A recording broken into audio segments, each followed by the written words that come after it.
Dear students, हम class 9th में Hindi grammar में अर्थ की दृष्टि से वाक्य के भेद पढ़ रहे हैं। इसमें मैंने आपको पढ़ाया था कि अर्थ की दृष्टि से वाक्य के कितने भेद होते हैं। मैंने आपको बताया कि अर्थ की दृष्टि से वाक्यों के 8 भेद होते हैं। नंबर 1 विधानवाचक वाक्य, नंबर 2 प्रश्नवाचक वाक्य,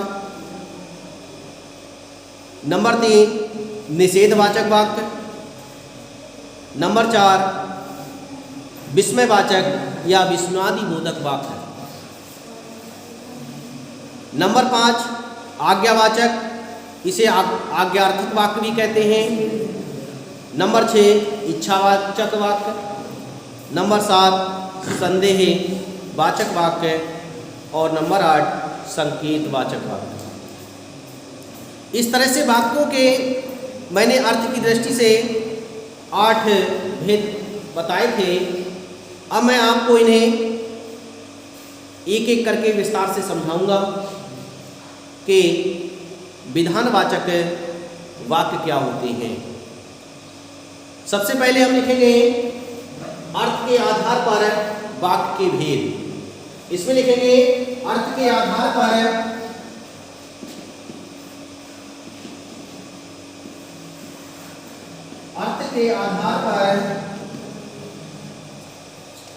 वाक्य के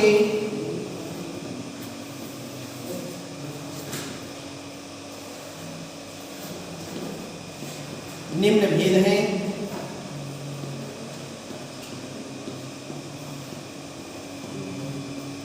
निम्न भेद हैं। नंबर 1 लिखेंगे विधान वाचक वाक्य। नंबर 1 लिखेंगे विधानवाचक वाक्य। विधानवाचक वाक्य क्या होता है? विधानवाचक वाक्य में सामान्य कथन, अवस्था, संदेश, सूचना, व्यक्ति अथवा वस्तु की स्थिति की सकारात्मक सूचना प्राप्त होती है।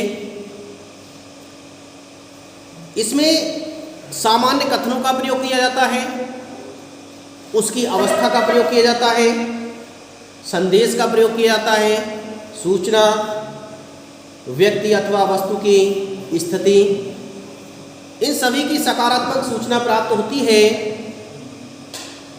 विधानवाचक वाक्य में।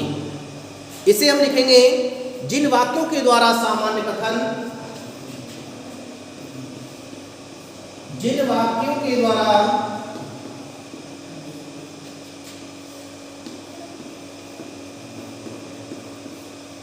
सामान्य कथन,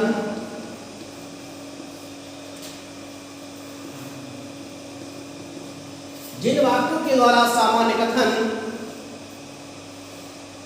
अवस्था, संदेश, सूचना,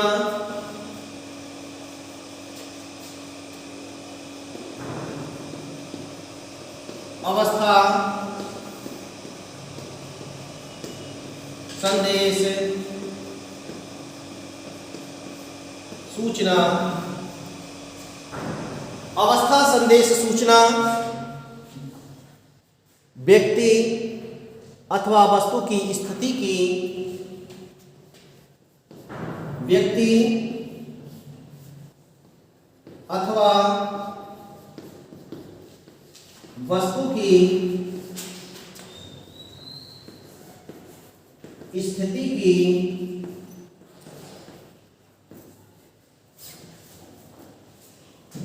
की सकारात्मक सूचना मिलती हो, सकारात्मक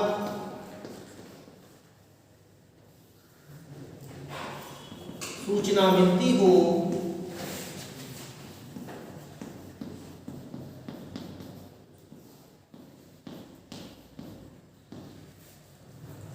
उसे विधानवाचक वाक्य कहते हैं।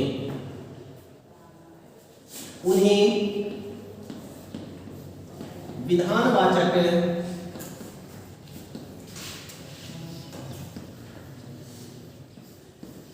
वाक्य कहते हैं।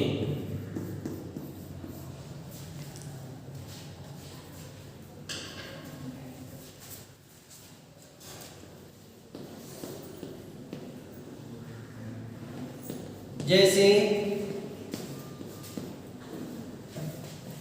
इसे हम उदाहरण के माध्यम से समझेंगे। सबसे पहले हमें विधानवाचक वाक्य के बारे में समझना है कि विधानवाचक वाक्य किसे कहते हैं।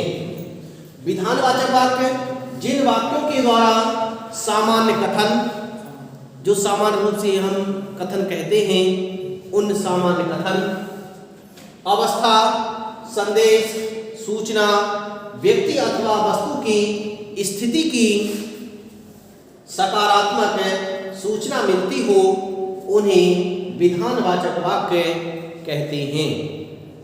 जिनमें ये जानकारियां प्राप्त होती हो, उन्हीं को हम विधानवाचक वाक्य कहेंगे। जैसे इसे उदाहरण के माध्यम से समझेंगे। सूर्य पूरब से निकलता है। सूर्य पूर्व से निकलता है।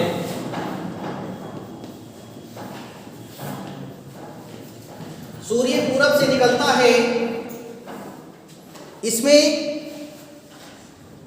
सरल वाक्य का प्रयोग किया गया है। इसमें एक दशा का हमें ज्ञान प्राप्त हो रहा है कि वह किस दिशा से निकल रहा है। सूर्य पूरब दिशा से निकलता है, पूरब दिशा से निकल रहा है। तो इस तरह से इस वाक्य को हम सरल वाक्य के अंतर्गत रखेंगे, विधानवाचक सरल वाक्य। इसी तरह से अन्य उदाहरण है, बच्चे खेल रहे हैं और शोर मचा रहे हैं। दूसरा उदाहरण होगा, पहले आप इसे लिख लें, इसके बाद में मैं आपको इसके अन्य उदाहरण बताता हूं कि इसके और कौन से उदाहरण होंगे।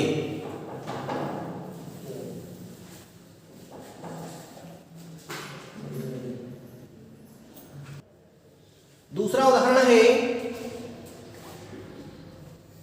बच्चे खेल रहे हैं।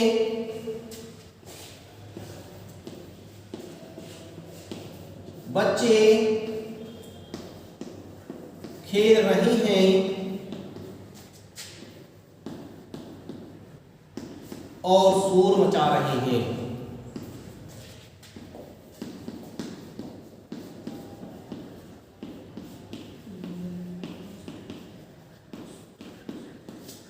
बच्चे खेल रहे हैं और शोर मचा रहे हैं, ये भी हमारा विधानवाचक वाक्य कहलाएगा।